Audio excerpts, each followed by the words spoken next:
Welcome to my educational series where you can improve your English proficiency and prepare for exams like TOEFL and IELTS. In this episode, we'll focus on an academic topic. You will hear a talk followed by several questions. I recommend that you take some notes while listening because it will help you at the end of the conversation to answer all of the questions in the quiz correctly. So let's listen to it. It's pretty amazing to think that all around us, like right this second, there's this silent war going on. I mean, predators are out there trying to eat, and their prey are doing everything they can to avoid becoming dinner.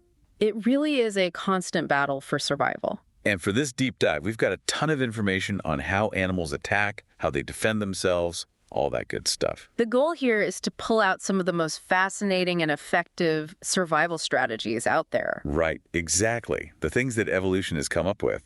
It's mind-blowing. So first up, let's talk about how these animals get their food. Sounds good to me. Okay, so imagine you're a fly, just buzzing around, not a care in the world. Carefree, just enjoying the day. Exactly. And then, bam, out of nowhere, you're caught by a praying mantis. Those spiny limbs are lightning fast. It's a classic ambush strategy. They basically lie in wait, and then when the moment is right, they strike. Super efficient. But it's not the only way to get a meal. The box jellyfish, for example, it takes a completely different approach. Right. Instead of actively hunting, it's more like a drifting trap. It just floats along with these long tentacles armed with stinging cells. Anything that bumps into them is in for a world of hurt. It's a pretty passive strategy, but incredibly effective in the right environment. Now let's switch gears and talk about bats. These guys are amazing. They hunt in complete darkness using echolocation, Which is essentially seeing with sound. They send out these high-pitched sounds and then use the echoes that bounce back to create a map of their surroundings. It's like they have a built-in radar system. It's an incredible adaptation that allows them to hunt prey that other animals can't even detect. But some predators rely on teamwork to get their food. Lions, for instance, they work together to encircle their prey. It's a coordinated effort that takes a lot of communication and strategy. They cut off escape routes and make it almost impossible for the prey to get away. Talk about a well-oiled machine. And then you have snakes, like the python. They use this crazy constrictor strategy. They coil around their prey, squeeze, and then, get this, they can unhinge their jaws to swallow their prey whole. The flexibility of their jaws is really remarkable. It allows them to eat prey much larger than their heads. It's like something out of a horror movie. And then there are animals that use a combination of venom and claws. Right. Scorpions, for example.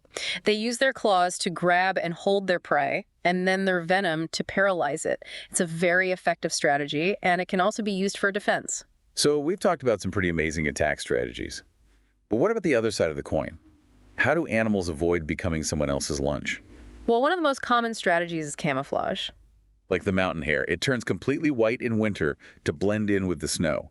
It's basically invisible. Right. It's a great way to avoid being spotted by predators. But some animals take a more prickly approach. You mean like the porcupine, but all those quills, it's basically saying, don't even think about touching me.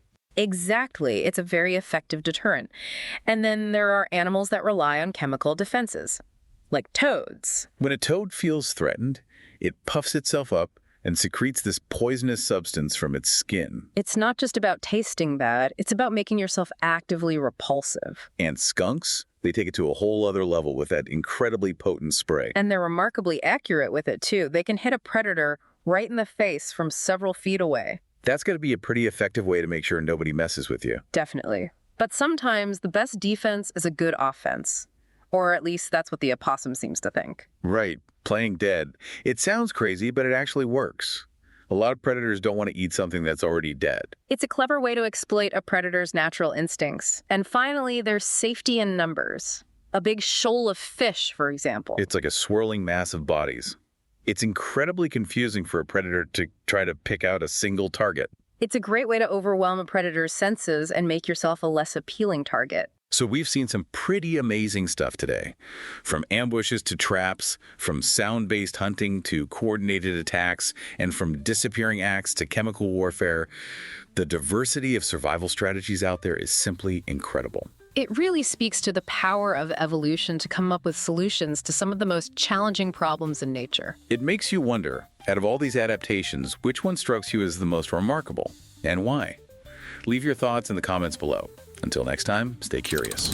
Thank you for joining me today. I hope you have learned something new and useful, and see you in the next episode. Bye.